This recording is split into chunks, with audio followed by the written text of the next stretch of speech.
There are people who enter your life looking like a blessing, but in reality they carry a burden. And many believers are welcoming them into their hearts, into their homes, into their futures that God never asked them to accept. Not everyone who reaches your life comes from God. Not every warm smile is a sign of safe intentions. Not every person who calls you friend is one. Today I want to show you something that can change the way you see every relationship in your life.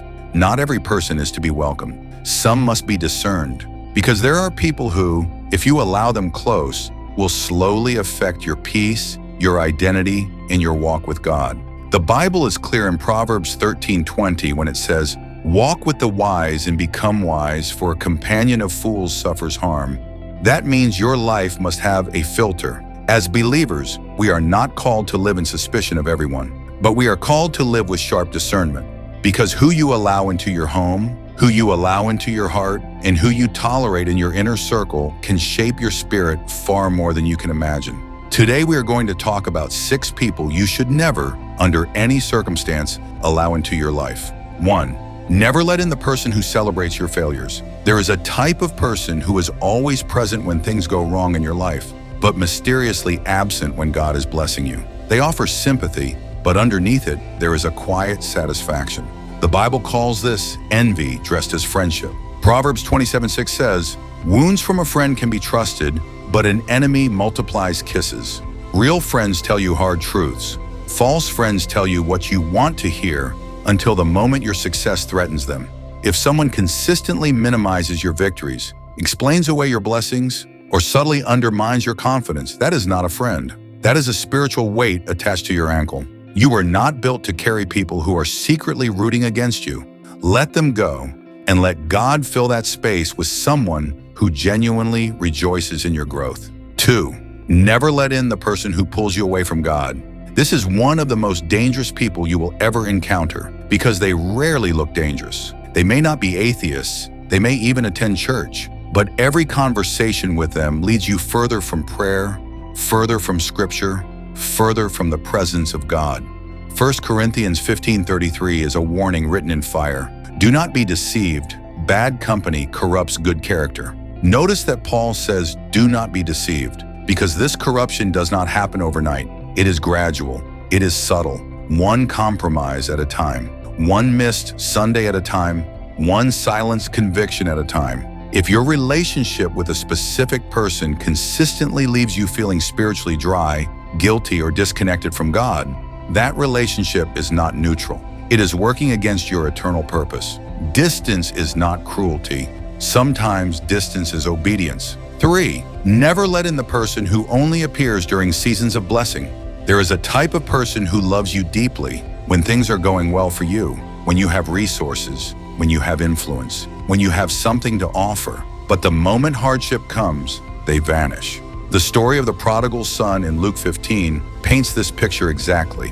When the son had wealth, he had companions. The moment the money was gone, so were they. They were not friends, they were consumers. Jesus himself experienced this. Crowds followed him when he performed miracles. The same crowds cried, "Crucify him." The moment following him became costly.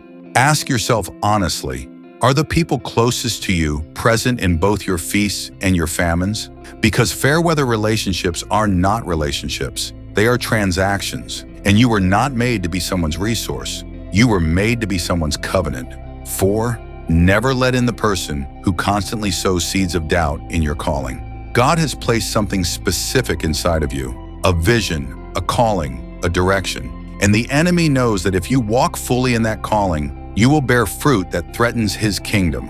So he sends people who sound reasonable, people who say things like, "Be realistic. That dream is too big for someone like you. Who do you think you are?"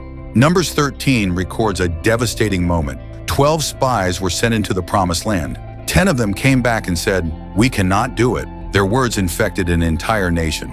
Because of 10 people's doubt, a generation died in the wilderness, never entering what God had already promised them. Do not allow chronic doubters permanent access to your vision. You can love them, you can pray for them, but they do not get a seat at the table where your destiny is being planned. 5. Never let in the person who redefines your identity away from Christ. Your identity is one of the most precious things you carry, and there are people, often intelligent, often persuasive, who will slowly work to rebuild who you think you are, away from Scripture, away from God's design, towards something that sounds liberating but leads to bondage. Romans 12:2 commands us, "Do not conform to the pattern of this world, but be transformed by the renewing of your mind." The word conform in the original Greek means to be pressed into a mold. There are people in this world who are actively trying to press you into a shape God never designed for you. And they do it gradually, through language, through culture, through relentless pressure. Guard your identity fiercely. You are not who the world says you are. You are not even who your past says you are. You are who God says you are. And anyone who consistently contradicts that verdict does not deserve intimate access to your life. 6.